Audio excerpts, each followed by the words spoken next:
I'm talking with Hiroshi Ishii, Yes. who is Associate Director of the MIT Media Lab. Yes. What do you do with the MIT Media Lab? What does the Media Lab do? Media Lab is inventing futures or designing the futures. Like what? Can you give me a practical example? We have 300 researchers, and each has their own belief about the future. They have a dream, what kind of future they want to really see. Mm-hmm. So they come up with a concept. They do quick prototyping. Then they demonstrate and communicate, try to convince other people or make discourse to improve the ideas. So a bunch of the hungry, smart students are designing their own versions of futures, then having an intensive discussion to juxtaposing many different versions of the futures. Are there any views of the future that seem more dominant than others, that have more followers? That's the beauty. If some CEO of the big company give a great talk in the Comodex, the future become exactly like that. It's so boring. So we defy gravity. We do not accept any mainstream thinking or hottest topics in the magazines. We try to come up very different, new, original version of the futures. Do you have your own version of the future that you're working on? Of course. That's called tangible. In short, current IT or computation are depending on the intangible representation using pixel on the screen. So in short, I try to defy this gravity by physically embodying digital information. So have a physical substance in computation so that you can directly touch and manipulate like abacus. Okay, let me see if I understand what you're saying here. Normally, bits on a computer screen are basically intangible. Yes. And you're trying to transform bits on a computer screen into something tangible that you can actually feel? Exactly. Good. And how do you do that? There are many different ways we do this. I present several of them tomorrow and at the Program for Future conference. But for example, simple stuff.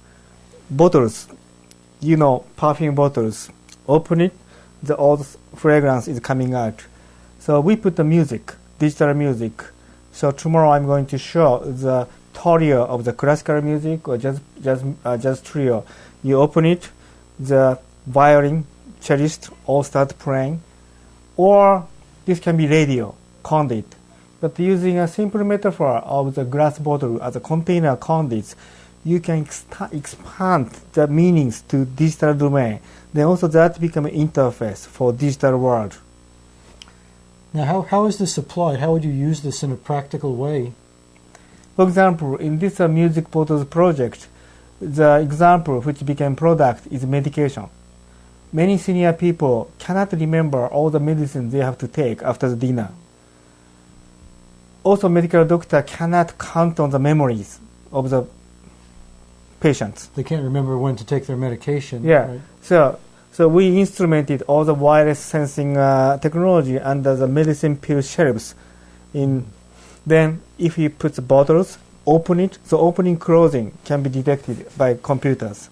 So if you forget or take too much medicine, it can warn to patients. But also summary can be reported back to medical doctor.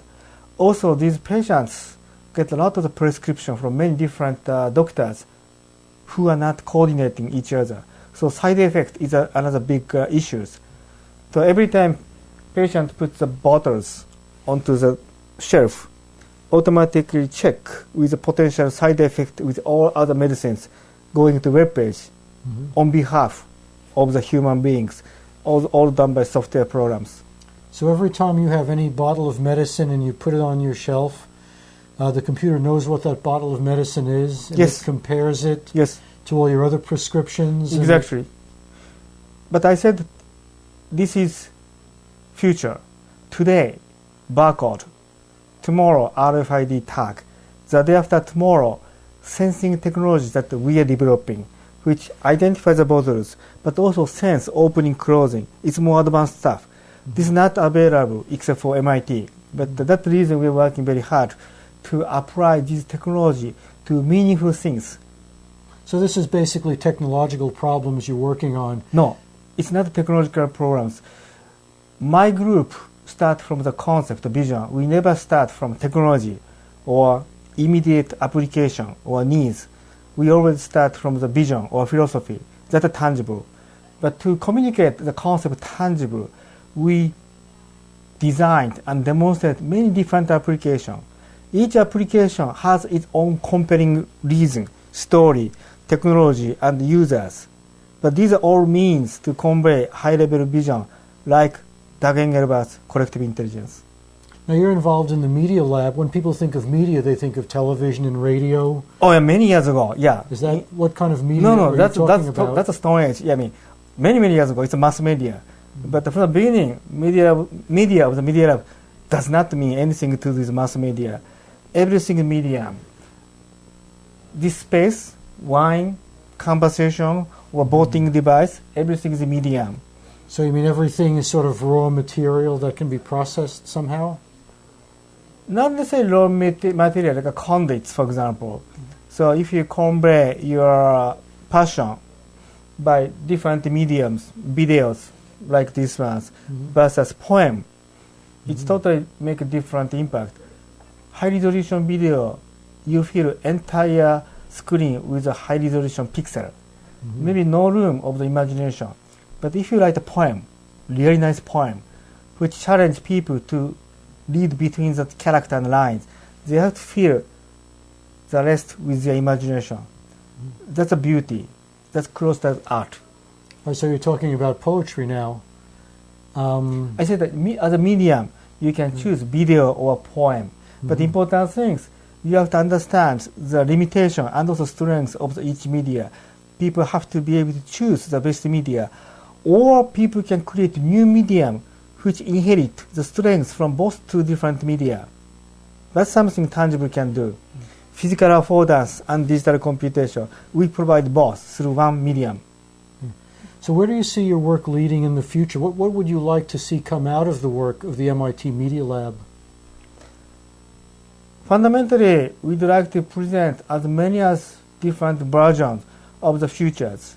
We do not know which future really makes sense, but I want to make people of the future have exciting, informed discussion, then choose the best one or meaningful ones. But even there's a bad example, hope they can learn a lot of lessons why this doesn't work. Knowing a lot of different views, juxtaposing all different visions are so fundamentally important for creativity and innovation.